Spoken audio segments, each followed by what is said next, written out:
Assalamualaikum warahmatullahi wabarakatuh. Nama saya Zuliana Ulfa Wulandari, NIM 191910301087 dari kelas IUT A. Di sini saya memilih pembahasan materi mengenai penggambaran dan perhitungan kontur. Dilihat dari pengertiannya, garis kontur bertujuan untuk memperlihatkan naik turunnya permukaan tanah atau topografi wilayah. Secara sederhana, fungsi adanya garis kontur yaitu sebagai penanda ketinggian dan sudut elevasi di suatu wilayah atau tempat tertentu. Penanda ada tidaknya relief pada wujud asli di permukaan bumi. Penanda ada tidaknya lereng di suatu wilayah atau tempat tertentu. Penanda ada tidaknya besar kemiringan pada lereng di suatu tempat atau wilayah tertentu. Fungsi yang lainnya yaitu penanda perhitungan untuk luas daerah genangan atau volume di suatu bendungan, penanda rute di suatu jalan atau saluran yang memiliki suatu kemiringan yang tertentu, penentu ada tidaknya dua titik di lahan yang tingginya sama dan saling terlihat, dan bahan untuk membuat potongan memanjang atau long section. Manfaat dari garis kontur pada peta muka bumi yaitu 1. Digunakan untuk menentukan profil tanah antara dua tempat. 2. Digunakan untuk menentukan dua titik di lahan yang tingginya sama dan saling terlihat. 3. Digunakan untuk menghitung luas daerah, genangan, dan volume di suatu bendungan. 3. Digunakan untuk menentukan suatu rute di jalan atau saluran yang memiliki sudut kemiringan tertentu. Manfaat lainnya yaitu kita dapat informasi mengenai ketinggian dan kelerengan yang akurat untuk membangun bangunan yang indah secara estetik dan kuat secara struktur. Biasanya digunakan untuk membangun bangunan yang besar seperti jembatan, jalan layang, terowongan, ataupun gedung besar. Untuk membangun suatu bangunan ataupun bangunan yang besar di tempat yang berlereng, dibutuhkan informasi secara survei langsung atau GIS dan penginderaan jarak jauh menggunakan pesawat atau satelit. Namun, agar efisien, kita dapat menggunakan peta topografi untuk menentukan wilayah terbaik di tempat tersebut. Jadi, tanpa adanya peta topografi, kita tidak dapat menentukan wilayah yang terbaik di wilayah tersebut, dan peta topografi dapat menghemat biaya survei pada membangun suatu bangunan ataupun bangunan yang besar. Apa itu garis kontur? Garis kontur biasa disebut garis tinggi atau garis tinggi horizontal. Pengertian dari garis kontur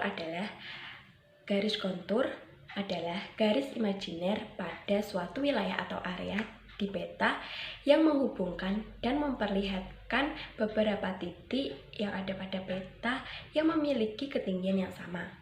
Garis ini selanjutnya menunjukkan perkembangan dan pergerakan naik turunnya suatu keadaan tanah.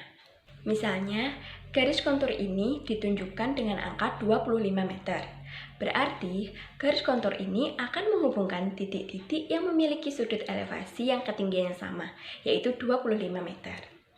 Garis kontur ini dapat dibuat dengan menggunakan proyeksi garis tegak berpotongan pada bidang datar dengan permukaan bumi ke bidang mendatar di suatu peta. Menurut seorang ahli, garis kontur memiliki beberapa karakteristik, yaitu sebagai berikut. Garis kontur yang menunjukkan tingkat kerapatannya yang lebih besar, maka menandakan sudut kemiringannya atau lerengnya yang sangat curam. Sedangkan garis kontur yang menunjukkan tingkat kerapatan yang jarang akan menandakan bahwa sudut kemiringannya atau lerengnya atau permukaan tanahnya itu landau. Sudut kontur selalu bersifat horizontal, tidak bercabang, dan tidak berpotongan.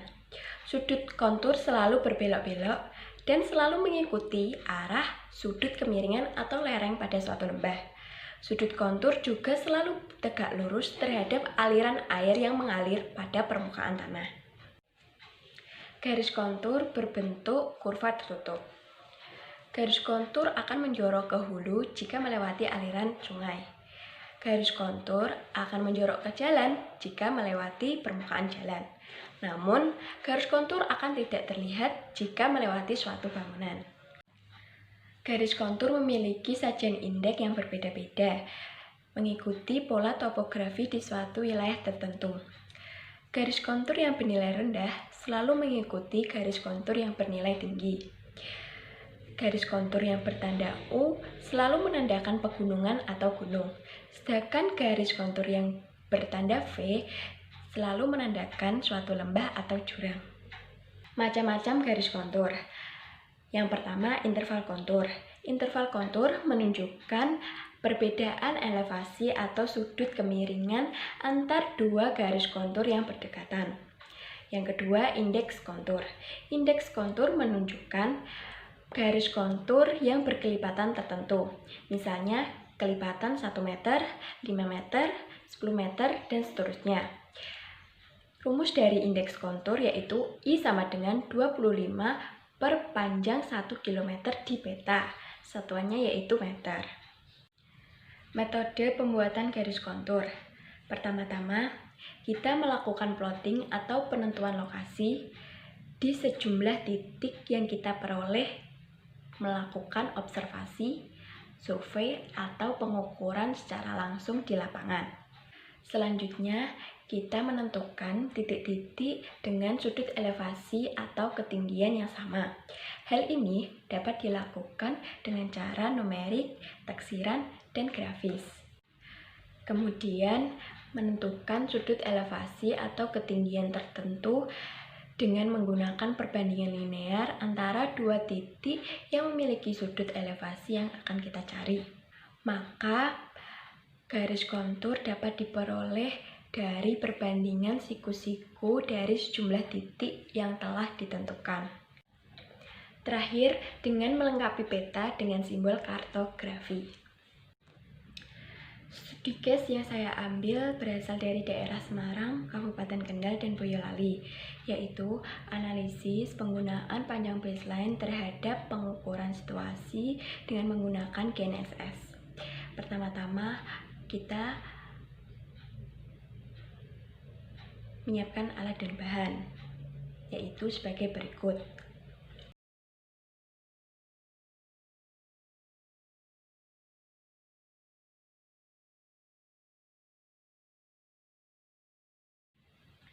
Selanjutnya, kita melakukan pengumpulan data dari panjang baseline dari 3 daerah tersebut, yaitu sebagai berikut.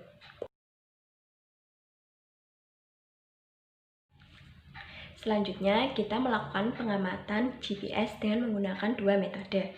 Metode pertama yaitu metode statik, metode kedua yaitu metode RTK-NTR-IP. Setelah itu, kita melakukan pengukuran total station. Lalu, kita akhirnya mendapatkan hasil dan pembahasan sebagai berikut.